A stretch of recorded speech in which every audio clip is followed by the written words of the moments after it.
یا ایھا الناس اتقوا ربکم، اے لوگو ڈرو اپنے رب سے، تقوی کرو اپنے رب کا، الذی خلقکم من نفس واحدۃ، جس نے پیدا کیا تم کو ایک جان سے۔ ایک جان سے مراد کیا ہے؟ اس کی تفسیر میں اختلاف ہوا ہے، لیکن جس طرف زیادہ رجحان ہے اس کے مطابق یہاں نفس واحدۃ سے مراد حضرت آدم علیہ السلام ہے، کیونکہ اللہ تعالیٰ نے انسان کی تخلیق حضرت آدم علیہ السلام سے کی، اور وخلق منہا، اور پیدا کیا اس سے مراد کیا؟ ہا کی ضمیر نفس واحدۃ کی طرف جا رہی ہے، یعنی اسی جان سے مراد ہے حضرت آدم علیہ السلام۔ حضرت آدم علیہ السلام سے پیدا کیا کس کو؟ زوجہا، اس کے اسپاؤز کو، اس کے جوڑے کو۔ جوڑے کا لفظ ہمارے ہاں فوراً ذہن میں آ جاتا ہے جیسے دو چیزیں، تو یہاں دو چیزیں نہیں مراد، اسپاؤز کے معنوں میں یہاں لفظ ہے زوج، کہ اس کے ساتھی کو یا کپل جو ہے وہ کس طرح تکمیل میں ہوا، یعنی پہلے حضرت آدم علیہ السلام کو بنایا گیا، پھر ان سے جنم دیا اللہ تعالیٰ نے حضرت حوا کو۔ اور جو دوسری تفسیر کی جاتی ہے اس سے مراد یہ لیا جاتا ہے کہ تمام انسانوں کی جو اصل ہے وہ ایک ہی مادے سے ہے، یا ایک ہی نفس سے ہے، یا ایک ہی جان سے ہے، یا ایک ہی جیسی چیز سے ہے، خواہ مرد ہوں یا عورتیں، یعنی مرد ہو یا عورت دونوں کی اصل ایک ہے، یا دونوں جس مٹیریل سے بنے ہیں وہ ایک ہی ہے۔ تو اس سے کیا پتہ چلتا ہے کہ دونوں کے درمیان ایک طرح سے انسان ہونے کے ناطے مساوات ہے، برابری ہے، کوئی فرق نہیں۔ جیسے کہ کچھ اور ادیان میں یا اور فلسفوں یا مذاہب میں یہ کہا جاتا ہے کہ عورت جو ہے وہ مرد کے مقابلے میں پیدائشی طور پر ہی کمتر چیز سے پیدا کی گئی ہے، اور اس بات پر بحثیں ہوتی رہیں کہ کیا عورت کے اندر انسان کی روح بھی ہے یا نہیں، یا کسی جانور کی روح ہے یا کسی اور چیز کی۔ تو یہاں پر اسلام واضح طور پر یہ بتا رہا ہے کہ نہ صرف یہ کہ عورت اور مرد میں فرق نہیں، بلکہ کسی انسان اور انسان میں فرق نہیں، تمام انسانوں کی اصل ایک ہے۔ جیسے کہ حدیث میں بھی آتا ہے کلکم من آدم و آدم من تراب، کہ تم سب آدم سے ہو اور آدم مٹی سے بنے تھے۔ کسی گورے کو کالے پر، کسی عربی کو اجمی پر کوئی فضیلت حاصل نہیں، الا بالتقوی، ہاں تقوی کی وجہ سے فضیلت اور شرف زیادہ ہو سکتا ہے، جیسے کہ سورۃ الحجرات میں بھی آتا ہے ان اکرمکم عند اللہ اتقاکم، تم میں سب سے زیادہ عزت والا اللہ کے نزدیک وہ ہے جو سب سے زیادہ تقوی والا ہے۔ تو یہاں پر بھی بتایا کیا جا رہا ہے خلقکم، تم سب کو پیدا کیا۔ تم سب مراد کون ہے؟ تمام نسل انسانی۔ کہاں سے؟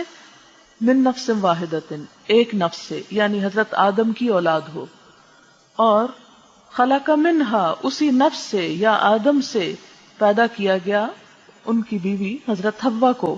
زوج سے مراد یہاں حضرت حوا ہو گئی۔ پھر وبث منہما، اور ان دونوں سے پھیلائے، یعنی مرد اور عورت آدم اور حوا سے پھیلا دیے، رجالا کثیرا ونساء، بہت سے مرد اور عورتیں، یعنی یہ اللہ تعالیٰ نے ان دو سے پھر دنیا بھر دی، کثرت کے ساتھ مرد و عورت پیدا کیے۔ اور پھر یہاں پر بھی اسی بات کی تاکید ہوتی ہے کہ سب کے والدین ایک ہیں، اور سب ایک ہی ماں باپ کی اولاد ہیں، اور سب کی اصل ایک ہے۔ کوئی شخص محض کسی خاص خاندان یا قبیلے میں پیدا ہونے کی وجہ سے بڑا یا چھوٹا نہیں ہوگا، اور اس طرح تمام انسانوں کے درمیان ایک طرح کی مساوات پیدا کرتا ہے اسلام۔ اور یہ مساوات کس اعتبار سے؟ انسان ہونے کے اعتبار سے، یعنی انسان کو انسان سمجھو جو اشرف المخلوقات ہے۔ واتقوا اللہ الذی، اور ڈرو اللہ سے، الذی وہ ذات، تساءلون بہ، تم ایک دوسرے سے سوال کرتے ہو اس کے ساتھ، یعنی اس کا نام لے کر۔ کس چیز کا سوال کرتے ہو؟ ایک دوسرے سے اپنے حقوق کا۔ ایک دوسرے سے انسان کیا مانگتا ہے؟ اپنا حق مانگتا ہے۔ تو فرمایا کہ تم اسی اللہ سے ڈرو کہ جس کے نام کا واسطہ دے کر تم باہم ایک دوسرے سے اپنے حقوق مانگتے ہو، والارحام اور رشتہ داریوں کے معاملے میں بھی، قرابت داری کے معاملے میں بھی اللہ سے ڈرو۔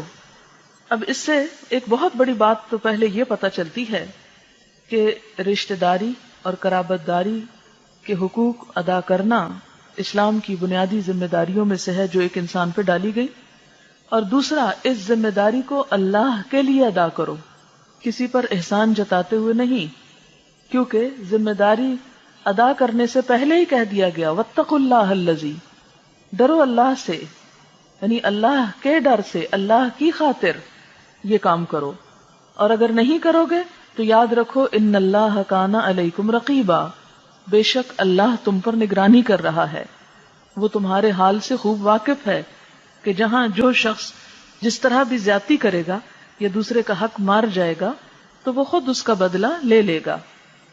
اور اس سے یہ بات بھی پتہ چلتی کہ کسی پر احسان جتاتے ہوئے یہ کام نہیں کرو گے۔ یہاں پر لفظ جو ہے ارحام استعمال ہوا ہے جس کا سنگولر رحم ہے، اور رحم کا جو لفظ ہے ووم کے لیے استعمال ہوتا ہے جس جگہ پر بچے کی پیدائش کی ابتدا ہوتی ہے یا جہاں انسان کی تخلیق کا عمل ہوتا ہے۔ تو مراد یہاں ہر قسم کے رشتہ دار ہیں، یعنی محرم اور غیر محرم دونوں رشتہ دار مراد ہیں۔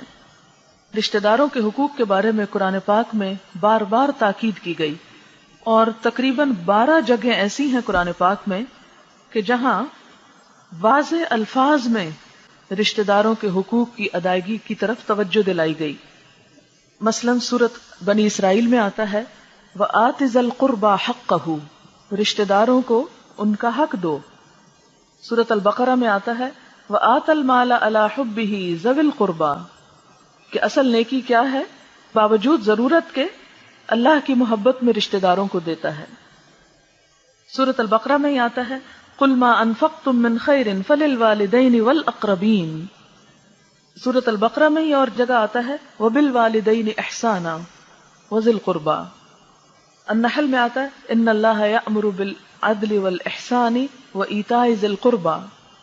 سورۃ البقرہ میں آتا ہے قُلْ مَا أَنفَقْتُم مِّن خَيْرٍ فَلِلْوَالِدَيْنِ وَالْأَقْرَبِينَ وَالْيَتَامَى وَالْمَسَاكِينَ۔ اور اسی طرح اور بھی آیات قرآن پاک کی ایسی ہیں کہ جس میں بڑے صریح انداز میں واضح طور پر رشتہ داروں کے حقوق کا لحاظ رکھنے کو کہا گیا، جس کا دوسرا نام صلہ رحمی ہے۔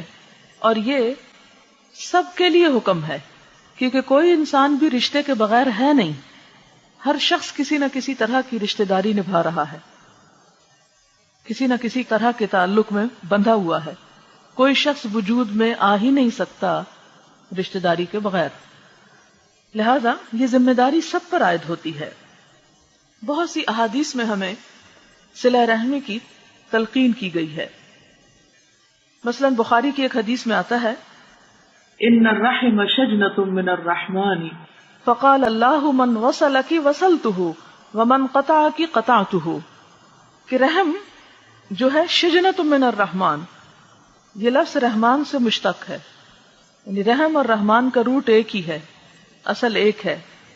اس لیے محبت کرنے والے رب نے رحم کو مخاطب کر کے فرمایا کہ جو تجھے جوڑے گا، یعنی رشتوں کو جوڑ کر رکھے گا، اسے میں جوڑوں گا، کس سے؟ اپنے سے، یعنی اپنے قریب کروں گا، اور جو تجھے کاٹے گا اسے میں کاٹوں گا، یعنی اپنے سے دور کر دوں گا۔ اور اپنے سے دور کرنے سے مراد کیا ہے؟ اپنی رحمت سے دور کر دوں گا۔ اس مفہوم کو آپ صلی اللہ علیہ وسلم نے اس طرح بھی بیان فرمایا کہ الرحم معلقۃ بالعرش تقول من وصلنی وصلہ اللہ ومن قطعنی قطعہ اللہ، کہ رحم جو ہے لٹکا ہوا تھا عرش کے ساتھ، چمٹ گیا عرش کے ساتھ، معلق ہو گیا عرش کے ساتھ، کہنے لگا کہ یا رب جو مجھے جوڑے گا اللہ تعالیٰ اس کو جوڑے گا، یعنی اپنی رحمت سے، اپنے آپ سے، ومن قطعنی قطعہ اللہ، اور جو مجھے کاٹے گا اللہ تعالیٰ اسے کاٹے گا۔ یہ بھی بخاری کی حدیث ہے۔ ایک اور حدیث میں اسی مفہوم کو اس طرح بیان کیا گیا کہ جب اللہ تعالیٰ نے مخلوق کو پیدا کر لیا تو رحم انسانی نے رحمت والے خدا کی کمر کو پکڑ لیا۔ اب یہ کس طرح ہوا ہم اس کو ڈیفائن نہیں کر سکتے، نہ ایکسپریس کر سکتے ہیں، حدیث کے الفاظ اس طرح ہیں، اس لیے ہم مانتے ہیں کہ ہاں ایسا ہوا ہوگا.